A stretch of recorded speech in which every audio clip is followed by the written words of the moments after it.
Okay. I'll be the first to stand up. Hello, everyone. I'm Tina LaPearl. I'm with Interim. McComb. I direct the street outreach team that works mainly in Salinas and on the Monterey Peninsula. We're also a full-service partnership, so we pull women in men off the street that have serious mental illness that want treatment and housing. Wow. Thank you. I'm Kathy McMurdo. I work at Gathering for Women. Would you please introduce our speaker? Okay. So this is Josh Metz. Metz. I have a senior moment with names. I can't remember. But we keep hearing people say, what about Fort Ord? What about Fort Ord? And what about Fort Ord? And I went out and talked to Josh and kept telling him he's not our enemy, that he's a friend, and if he can just educate us about what's actually happening on Fort Ord, then we know what to do next. So this Okay, is great. Yeah, thank you for the introduction. Kathy indeed made it out to our office, and we had a energetic conversation about this important issue. And so she was a big advocate for coming to speak here. So we put this on the calendar a couple months ago.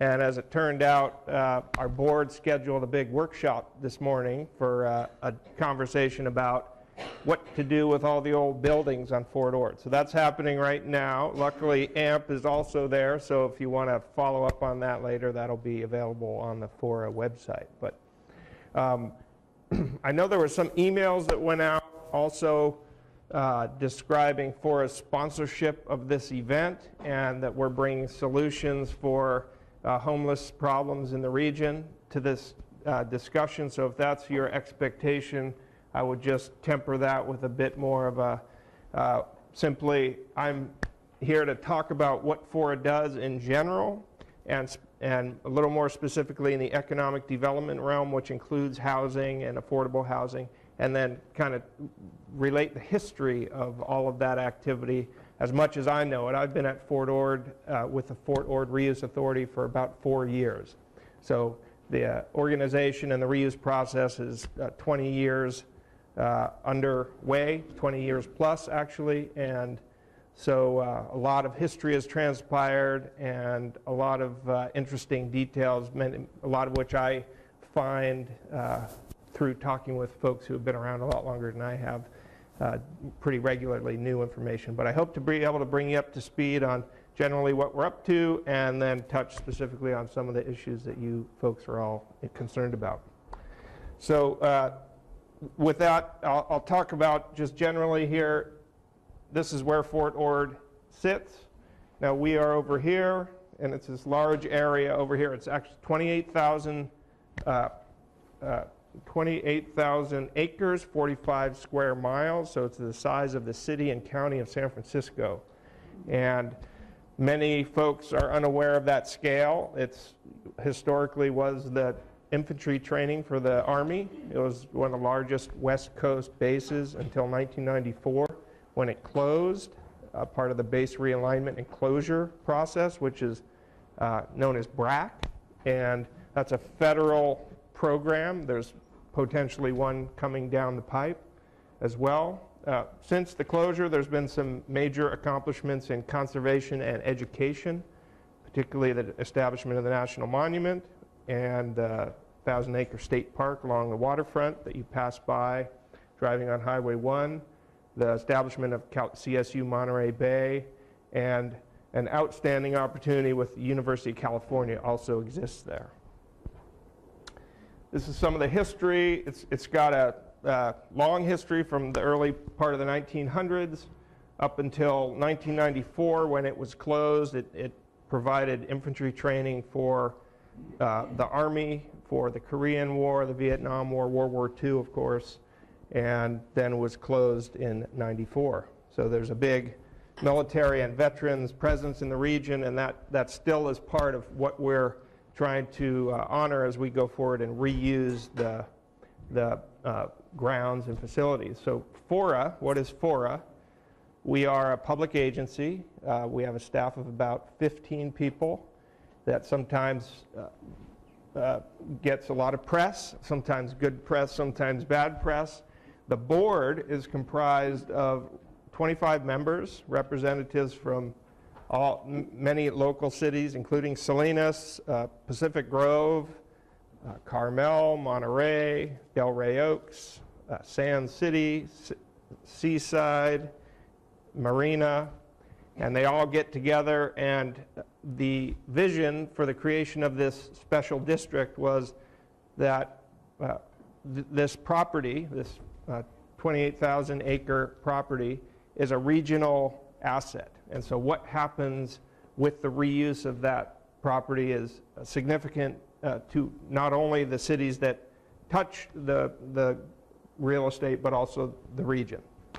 So we have a specific authority defined in a state act called the FORA Act, and it includes issues about regional planning and financing of redevelopment issues and property transfer. That was a large piece of the work that our agency has been responsible for, is taking land that was previously owned by the Department of Defense, federal government, through to a local reuse authority and then down to the local jurisdiction, sort of pass through of title and ownership and liability, a lot having to do with insurance.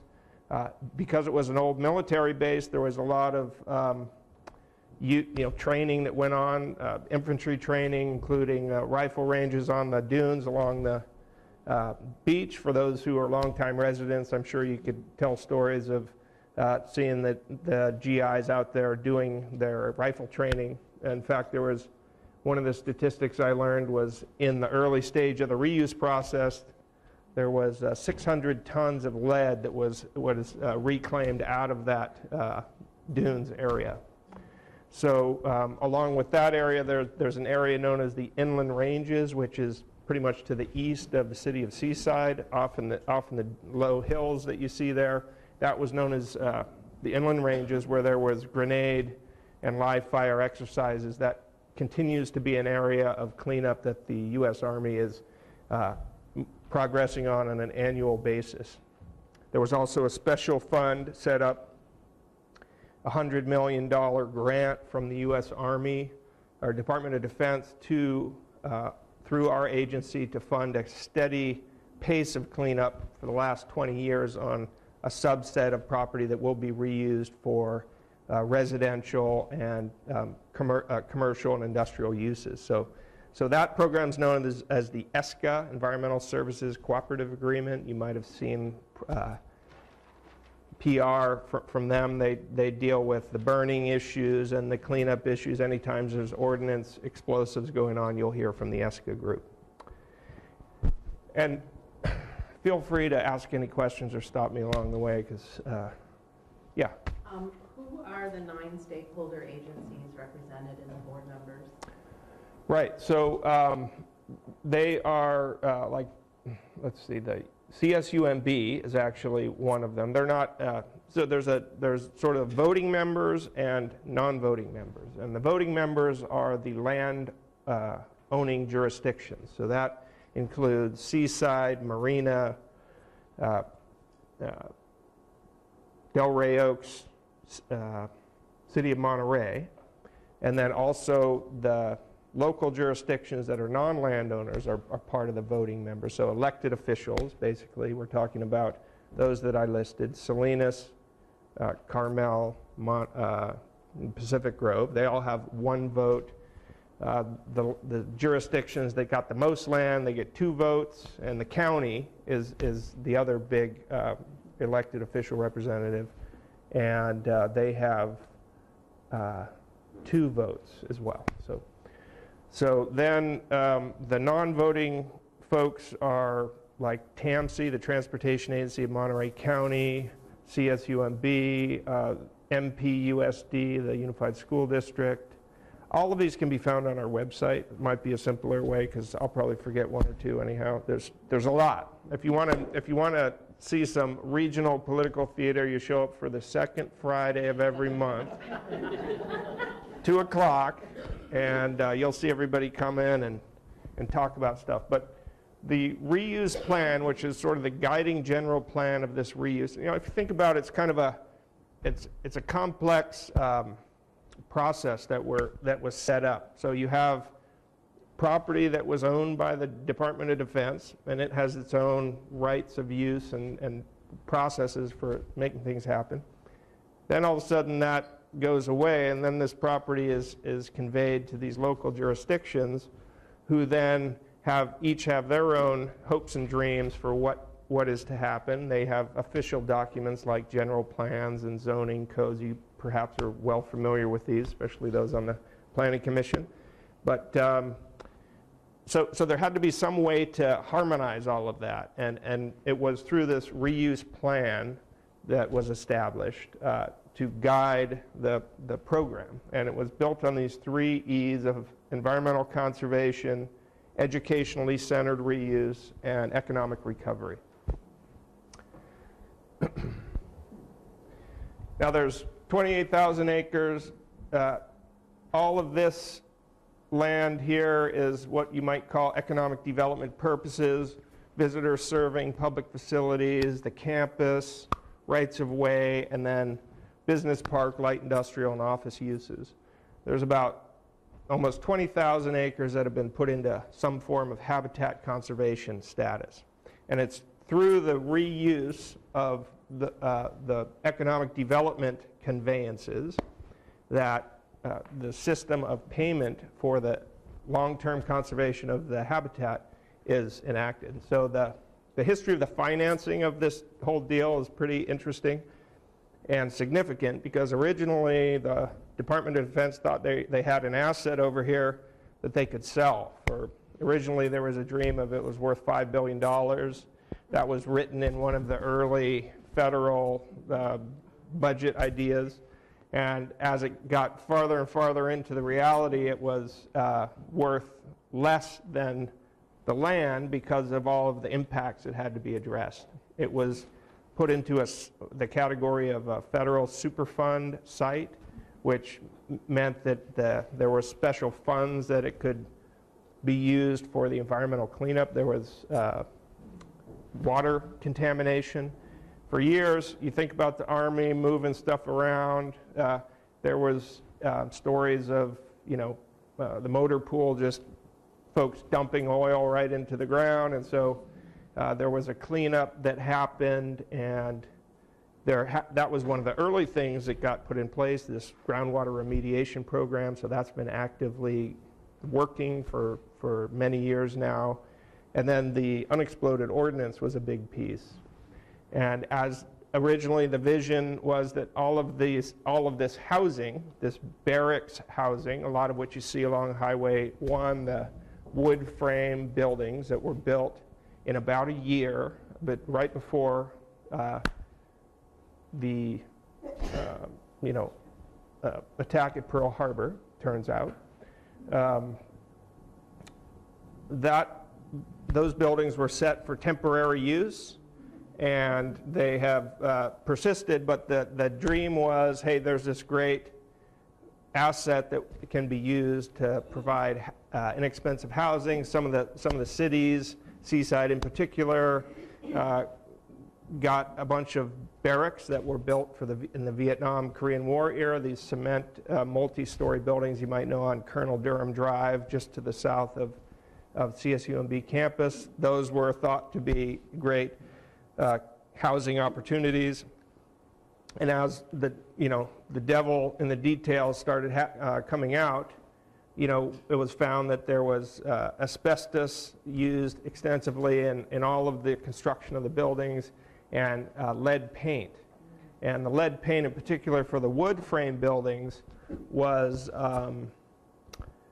problematic for many reasons, but largely because they put on multiple coats.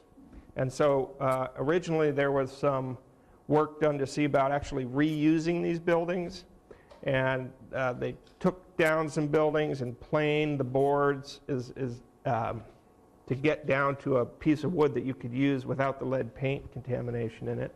And in that process sent off some samples of the wood to labs that would describe the how concentrated it was, and they got an award back from them saying, congratulations, you have the most contaminated piece of wood that we've ever sampled. So a combination of factors led to the recognition that these buildings, along with these contamination issues, they were not built to modern codes for cities. A lot of them aren't on post and beam construction, and really were built for temporary residents for infantry training before they ship out. So, again, I think it's the reality of dreams, hopes and dreams coming to meet the reality of the situation.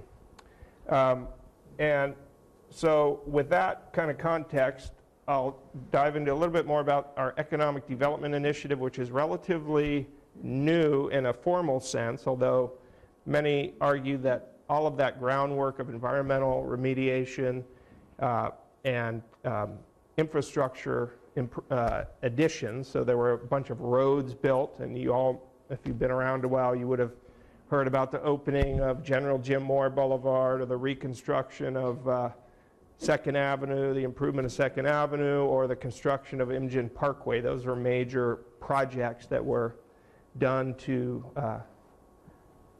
create new city, basically. I mean, if you think about it, when it comes down to it, this is a creating new city project, and multiple cities together. And so the CSUMB campus is the center, and then the vision is that around that, these town and village centers would emerge for housing and commercial, real, and residential, and then some light industrial uses, and jobs were a big part of the discussion. And of course, housing and affordable housing has always been a persistent component of that.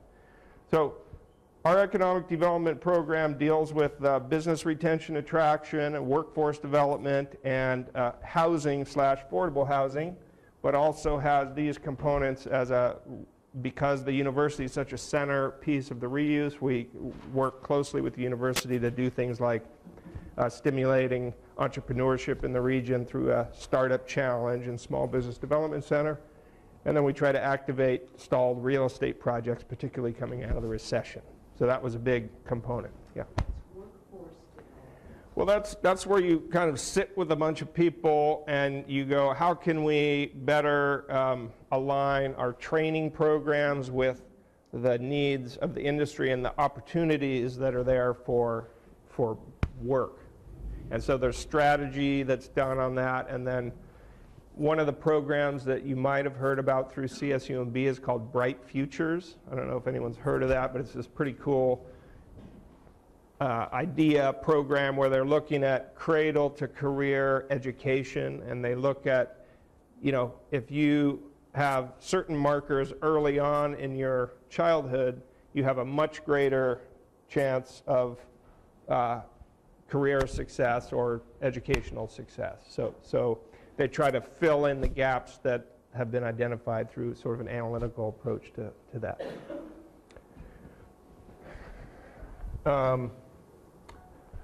This is just a little bit about how our program came into existence. There was all these things happened, the FORA Act, there was the base reuse plan, and then because the reuse process took so long, originally the FORA Act was a 20-year time segment. It was supposed to be complete in 2014. Well, factor into that the recession, which basically put the brakes on all the projects except for some affordable housing projects, ironically, that were funded through, supported through public funds. And so it's been a big ramp-up process, and this reassessment sort of most general plans in a city are reevaluated every 5 years, formally somewhere between 5 and 10 years really, but the reuse plan hadn't had that kind of revisitation, and so this was a clause in there that said it's either phasing out at 2014, or if you've been in position for a certain number of years, you got to do this reassessment. So that was done, and part of the reassessment said, the economic recovery piece is yet to be realized. then the board took action by funding a 2-year initial economic development position and some funds that we used to do local agency support and work with the university and so forth. And then they just re-upped it for another 2 years, so I guess I'm doing okay. So, and this is kind of stuff we do, meetings with people, pointing at maps. That's Dave Spar, he's the Monterey County's economic developer guy.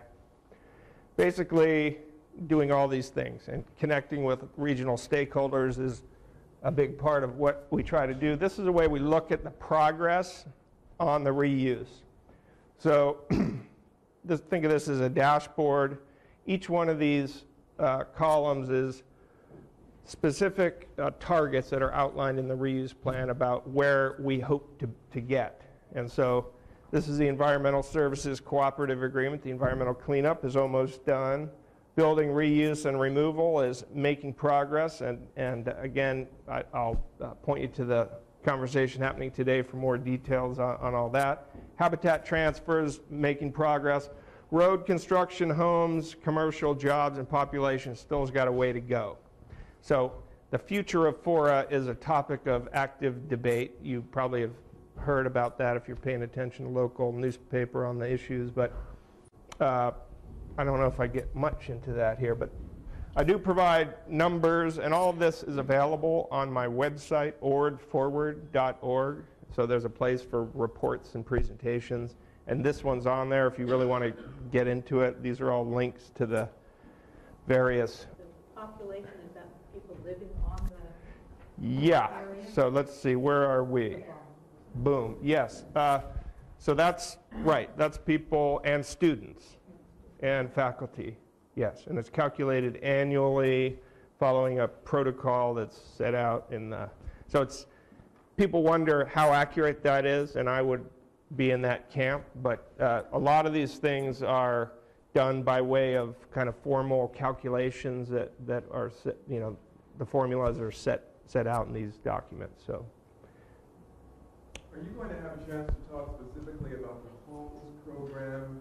If you pull that out and kind of have a conversation about that, Yeah. that'd be really awesome. I am doing that. Great. This one's talking about housing starts. So this is particularly with new residential and replacement homes. You can see that, so one of the things that happened is the reuse plan was created and debated, and everybody loved it at one point and then began to not love it later on. It received some American Planning Association's awards for, you know, innovation in regional planning. And at some point there was a lawsuit brought by the Sierra Club, which resulted in a settlement about the reuse plan being what's called a resource-constrained reuse plan. So it's not growth, it's replacement. So a lot of the population targets and all of that are based on what was previously there. So there was 37,000 soldiers and military-related people, so that became the target for what the population is to be. And it was largely on the issues of habitat issues and water availability and all the things you're probably very familiar with. So the number of new residential units that is allowed under that settlement is 6,160, and you can see that so far 1,100 have been built. I can tell you that about 3,500 homes have been entitled under three main developments that are proceeding. One's called East Garrison, another one's called the Dunes, another one's called Sea Haven. So I'll get into that. Oh, okay. We also do a job survey. It talks about jobs growth within the former Fort Ord boundary. Recently completed, we found there's around 5,000 jobs. And many of those are part-time jobs. That's where the biggest growth has come.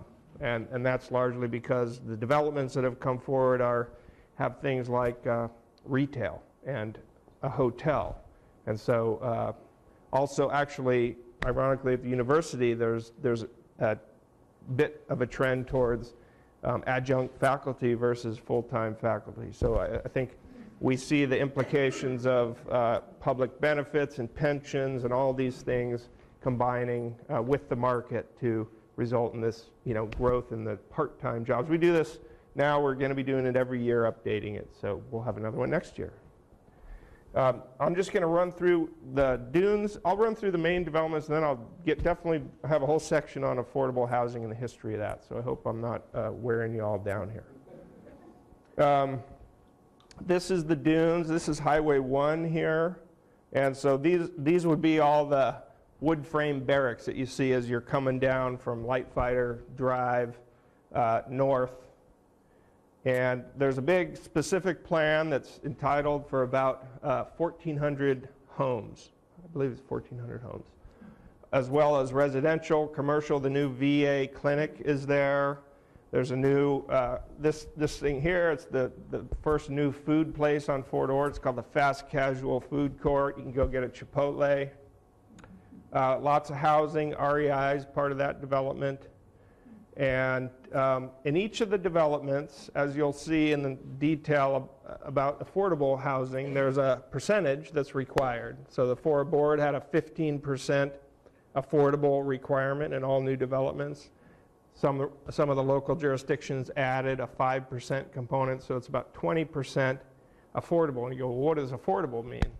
So within affordable, there's different categories of affordable tends to be up to 80% of median income. So the median income is $60,000. So if you're so you're kind of a low-income person if you're up to 80% of $60,000 a year. If you're workforce, if you're 80% to 120%, and then over that you're on your own. So those are kind of the two general categories. So we have a low mod, that would be the lower one, and then workforce housing would fit in that second one. Is there any low? Well, as you know, yes, there are, but not. Those would fall under programs like Interim Inc. and other. There's a veterans transition housing project and such that have specific requirements for their populations, but there's no broad.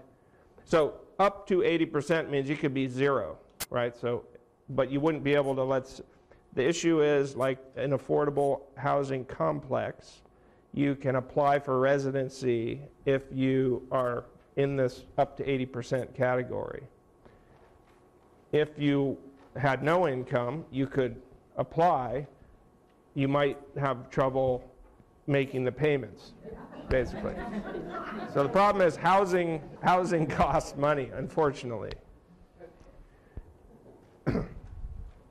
The East Garrison is another one. This is a fancy new homes. You can go out there and buy one for $500,000 or more if you're got that kind of money. Each one of these developments is kind of starting in that realm, and it's challenging. I mean, I point to that jobs survey, and you see most of the jobs growth is in part-time housing or part-time jobs. How is somebody on a part-time salary going to buy a house like that? I struggle with that myself. So that being said, within this development, there's two projects here, part of what's called Manzanita Place, which is another affordable housing project. So both the Dunes and East Garrison have completed affordable housing projects. The one in the Dunes called the University Villages. If you drive down 2nd Avenue, it's on the coast side.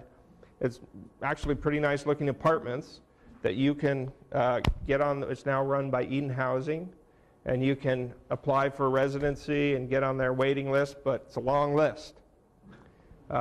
Same thing for Manzanita Place, totally booked out. I think we could build lots of these and still have demand, as you know. The third development is this one called Sea Haven. It used to be called Marina Heights, and this one, if you're driving east out of Marina on Imgen Parkway, it's the project on the left that's got a bunch of fencing still up around it, but they're starting to sell model homes now.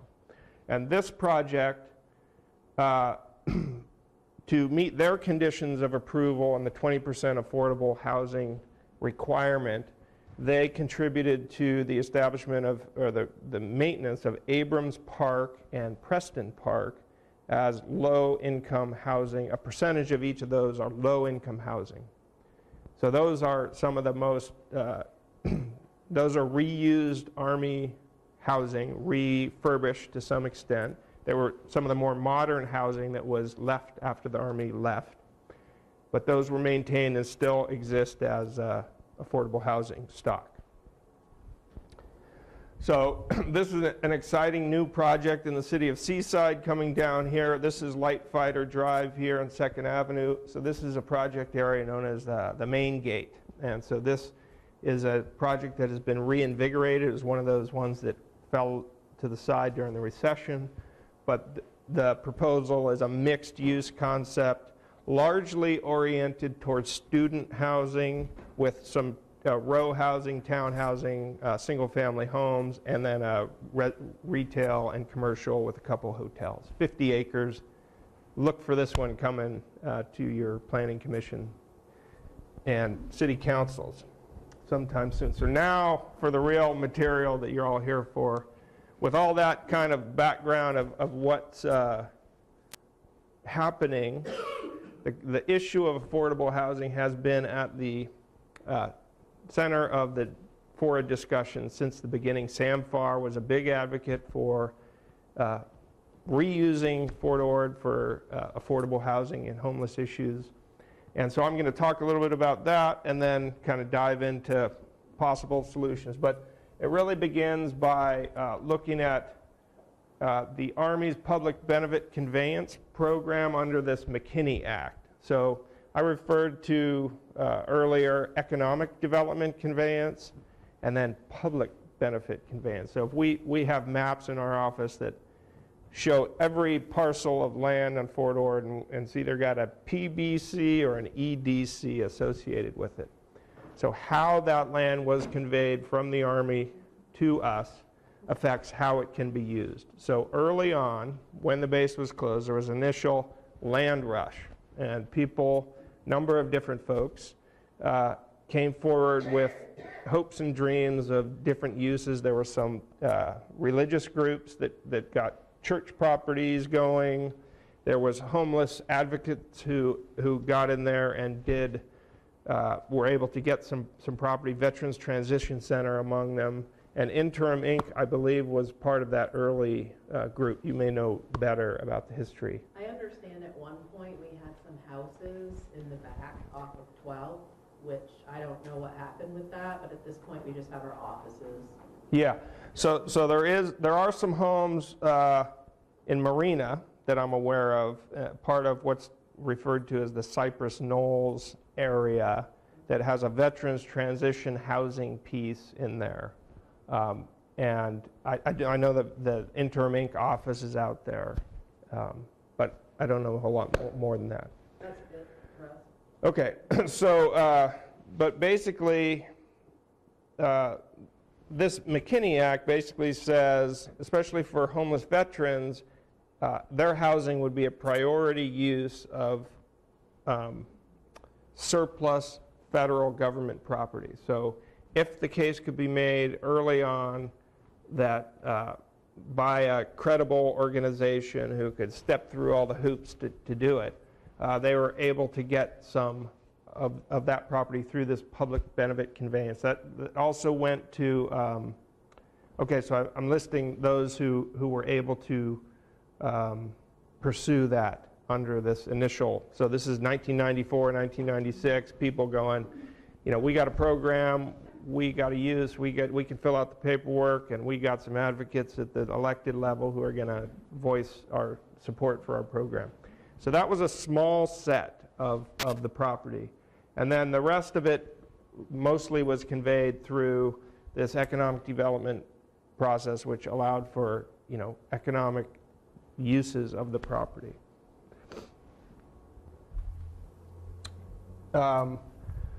So the affordable housing program under FORA, I referred to the state law that required, the FORA Act required a 15% inclusionary housing. So there's all these different words. You guys probably know a lot of them. Inclusionary, low mod, workforce, so on. Then the jurisdictions added another 5%. And this was really in response to the first Fort Ord reuse project, which is Seaside Highlands. So if you know Seaside Highlands, it's right there off the golf course. And it hit the market at the right time. I think they sold their last house in like January of 2007. And they went from, $400,000 homes to $1 million homes, and then back down to about $400,000 homes. But they've maintained their value, and it's actually a nice development. But it was one of the things that people were going, well, what about, this was supposed to be an affordable housing kind of regional asset. So then there was this housing task force in 2003 that Sam Farr led. He wanted 50% affordable housing on Fort Ord, and one of the outcomes was a recommendation to create a housing trust, a regional housing trust, which would be a funding source for affordable housing. The issue with affordable housing that I hear a lot when I'm talking to the development community, it's interesting who you talk to has got a different point of view on it all, obviously, but somebody has to pay for the housing, and somebody has to pay for the land. So you can do things if you have a public agency like a city-owned property or a university-owned property they can't do a thing called gift of public funds, which means just giving away a public asset. But there are ways that they can do long-term leases and things like that to, say, take out some of the land costs, but then you still have the bricks and sticks piece. And so in big developments where you have requirements for housing, affordable housing, basically what's happening is the cost of the affordable segment is borne by the market segment. So it tends to raise a little bit of the price of the market homes. And so that's sort of a social question. Should those who can pay a little more for those who can't? And I'm a big advocate for yes on that one, but that becomes a little bit tricky when you're talking to individuals and certainly businesses. So this next report, which is a consulting report,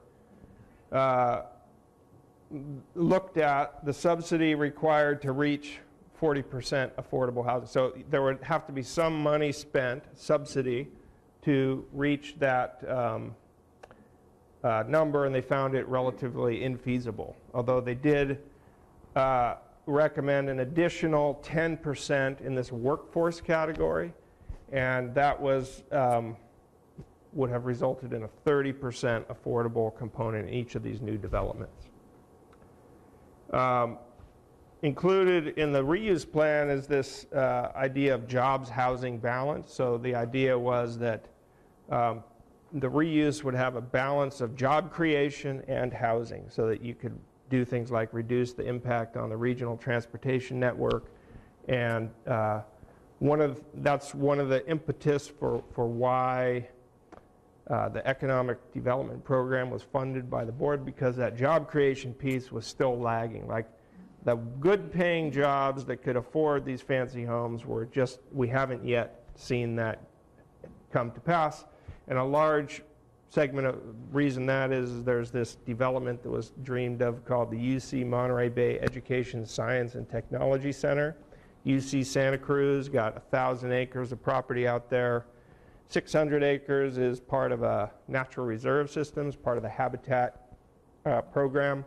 400 acres was supposed to be this high value R&D park, research park. And there was some investment made initially, and then as the recession set in, no investment, and we're still trying to restart that program. So that would be like an opportunity for high-paying jobs, like a tech company or engineering companies that can pay $100,000 salaries, and people can buy these homes. that doesn't really deal directly with affordable housing for homeless women, but it would, by the subsidy component of market rate buyers paying for the homes, allow for the creation of some more affordable housing. Everybody still awake here? Is it? Okay. Following all this? Fascinating. Okay. I mean, it's a lot of complex things, and so the FORA reuse. How does development pay for other stuff? And at FORA, it's through this is a general thing called a community facility district, and it's a funding mechanism that the state and cities and special districts can use to tax a particular geographic area to collect funds for community facilities, whether that's, and it's very specific about what it can fund, but tends to be things like infrastructure, roads, sewer, power, parks, things like that. And so basically for each house that gets built on the former Fort Ord, there's a fee that the developers pay. So currently that's set, I believe it's around $21,000 per house. And for each new residential house or each new residential unit, that payment is made, and then those funds are what pays for the mitigation of the environmental impacts of development. So it falls under the California Environmental Quality Act. That's all analyzed early on, saying we're going to build this many houses, it's going to generate this many new car trips, and it's largely transportation driven. And so you have to build certain roads to handle this much traffic and all of that. So basically, FORA did an amendment to this CFD early on, setting up tiers in this program that if the project met certain affordable and below market housing requirements, that fee could be reduced. And really, since then, there's been one project that qualified for the lowest price, which is called the Promontory, which is a student housing project. So in this case, the determination was made that student housing qualified for that affordable category or below market category. No projects yet have qualified for the other rates. That may be an opportunity, I would say, for a project that was specifically oriented towards homeless women or a homeless group to look at. So keep that in mind. Yes?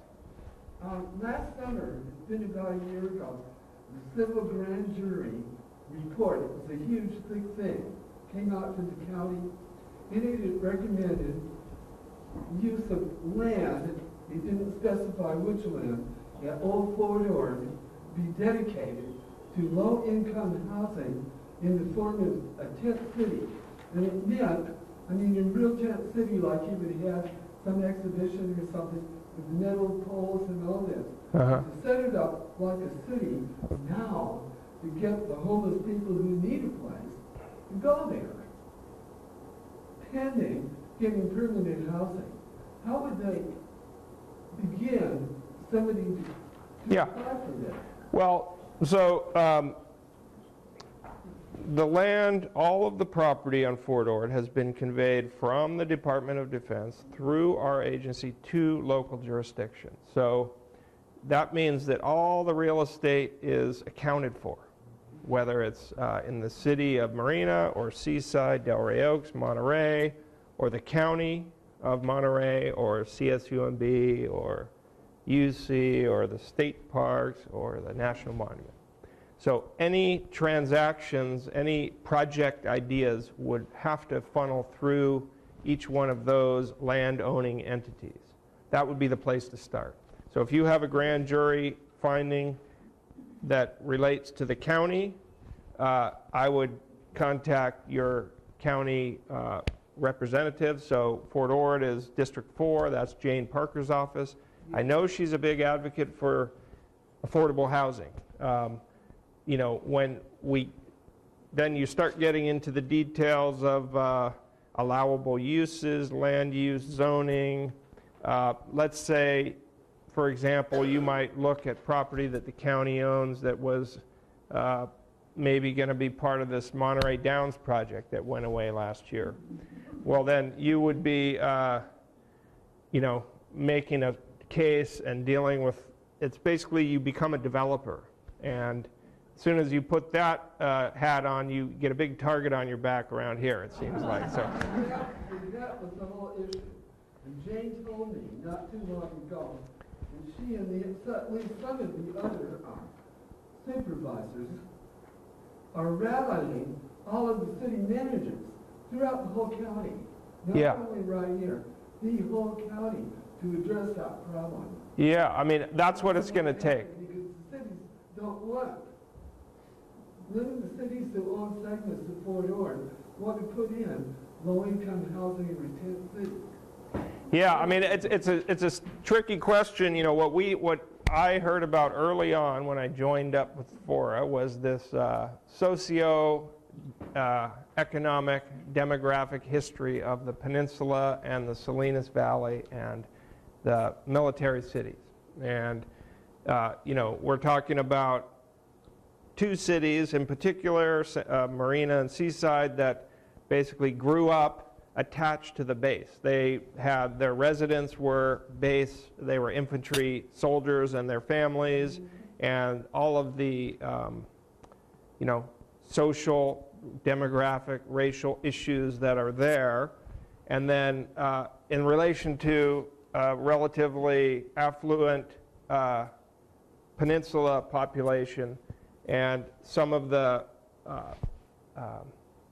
now as they kind of emerge out of the post-Fort Ord era, the demographics are shifting and the hopes and dreams of the cities have changed. You know, they're no longer focused on serving the needs of the infantry soldiers and their transient kind of life.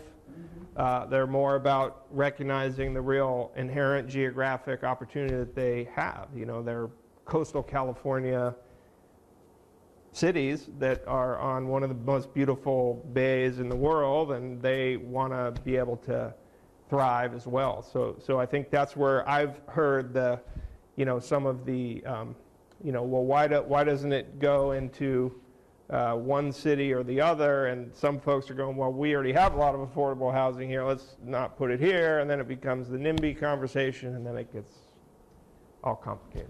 Well, the whole problem is growing exponentially. Indeed. And we have what we call homeless hotspots. And they transfer from Lapis Road out in Marina, where you have 35 vehicles. Yeah, I've been counting them actually in preparation for this meeting. There's no place to go. Yeah. You don't have RV parks anymore. Yeah, well, the state park just got approved for a 45-unit, there's a project that will be happening. It'll be a state park campground. And I think it has 45, is that number right? Yeah, 45 RV hookups. And that'll be basically right there where you get off at Light Fighter. It'll be kind of out that way on the dunes. There'll be tents and all of that too. You know, it seems like if you go around the state parks have become something of a homeless place, because they're the lowest cost place to plug in your vehicle, and a lot of people are living in their vehicles, which is a shame. Yeah. The whole thing, I am in the publishing business, and I'm thinking seriously of putting out something called the Tourist Guide to the homeless hotspots in Monterey County. Mm-hmm. So you have a lot of homeless people here, newly homeless, they don't know where to go. Right. And I know Seaside Highlands, which in my estimation, and I think it's beautiful, because it's an invitation north of in Pebble Beach, but it really isn't. And at the foot of it, we have homeless people. Right at the foot, and we had a task force They mobilized and became what do they call them? Vigilantes. And they went out and tore out somebody's homeless house that he had built walls and everything. The guy was living there, and they ripped it apart. And that was, I don't find homelessness attractive, but that broke my heart. They were like Nazi stormtroopers. Yeah. We have a problem. Something has to be done. Yeah, so, you know, obviously it's open land out there and it has an appeal that you could do something. A lot of the land you see east of General Jim Moore is part of that inland ranges, which still has lots of unexploded ordnance. You wouldn't want to go out there. The part that's called Seaside East has had a major investment of part of that $100 million fund from DOD to advance it along.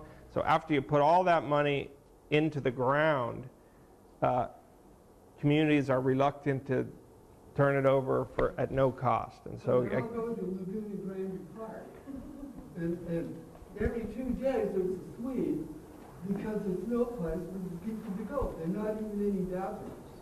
yeah, yeah. They're So sitting on the rec trail.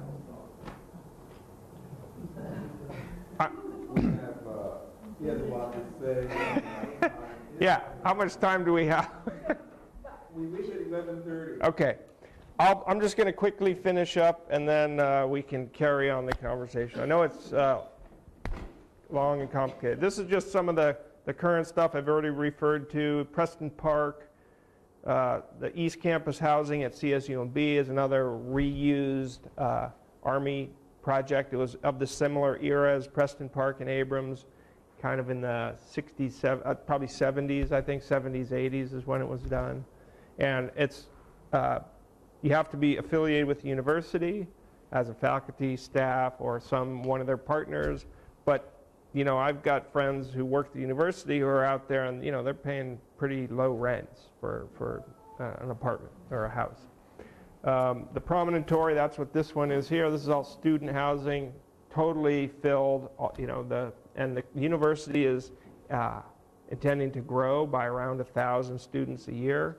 And they're working to build much of their housing on campus.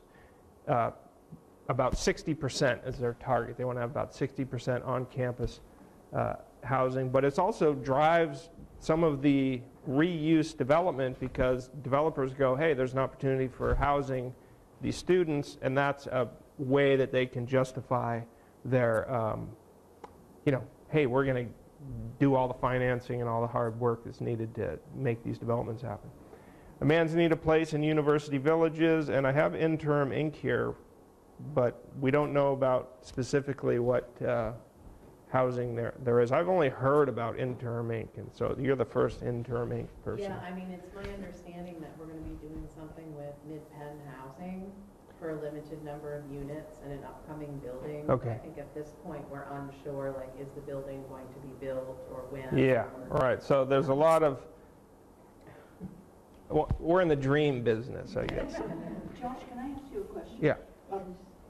As these university housing units are being built and Yeah, finished, yeah. you alluded to the fact that there may be commercial interest and providing more housing Right. on a For students. yes, on a Right. non-university budget. Right. Are you actually seeing? Or Well, this project was, it falls into a category called public-private partnerships. And so what happened here was a private developer acquired the land, and they then cut a deal with the university that said, we'll build the house, or we'll build the project. Well, they'll do all the financing, get it up and running, fill it, operate it, and then after a period of years, the university would buy them out. So it's sort of a way for the project to move faster. The university gets a little bit of a break in terms of the financing and the risk, and then the developer has a way out of the deal. So this was a public. yeah, public-private partnership, yeah. And that's the model that is getting a lot of attention. What is a public-private partnership? So P3 is the term. This is a new creation. You might have heard about the Monterey Bay Economic Partnership. It's a regional well-being economic partnership, I would say, they've set up some specific agendas to try to improve the regional conditions. And one of their categories is housing. And they picked up that housing trust idea that was generated in that 2003 Sam Farr-led group, and then kind of had a small life and went down. They've paired it with what's called the Silicon Valley Housing Trust, and through the funding sources that are there, set up a way that when they get $6 million local, they get another $4 million, so they get $10 million that is a loan and sort of a loan fund that will support affordable housing projects. And that is currently, I think they're at about 6. So they're pretty close to getting what they need through some large, philanthropy type moves. And then this would be, it's not really a grant giving, but it's a loan and sort of bridge loan or construction loan or whatever kinds of different loans you might need. I just wanted to add that in our effort to get people to understand more about the challenges for housing, we have invited that group to speak, and they will be speaking to our group November 1st. So listen for announcements. Yeah, so there's a part 2. Yeah, so there's a guy, Matt, That's coming. who's really knowledgeable. He takes what I've said and will give you a 201 class. Call this the 101. So we should be just about ready for questions. Yeah, I mean, you could take questions. I just have a bunch of little stuff here.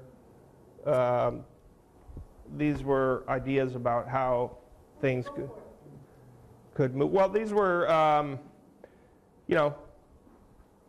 particular to Fora, there's an idea that the community facility district fee could be amended to incentivize small housing or different. One of the issues with the CFD currently is that if it's a new housing unit, whether it's a 1-bedroom apartment or a 5-bedroom single-family home, it still pays the same fee, $21,000. So you could see that a developer is not going to be inclined to do the 1-bedroom apartments. So that's something, and Jane Parker and I have talked about that, and she's continually, basically she has to advocate she has to get a majority of the board to support whatever policy initiative she wants. Then there's issues about affordable by design, or ideas about that. So there's co-housing. There's idea of somehow developers and unions working together, because the union issue is also a relevant one. Idea of prevailing wage is a Fora-wide policy, so that means certain wages have to be paid, and most cities have to deal with the same issue. So it's not really, there's not a whole lot of give there, but potentially there could be some conversation about specific projects and things like that. Then there's always the tiny house idea. Again, great idea, but you're still dealing with financing, property, all of that stuff. I did find a pretty cool project that was down in the southeast that had to do with row housing and the developer owning the property underneath and taking that land price out of the initial cost of acquisition, so that they sort of paid in an HOA going forward, but their initial down payment could be less. But again, that would really have to be paired with something that reduced the CFD for smaller units to really be attractive. TAMC owns some property. The stuff that you see, those warehouses right along Highway 1 there,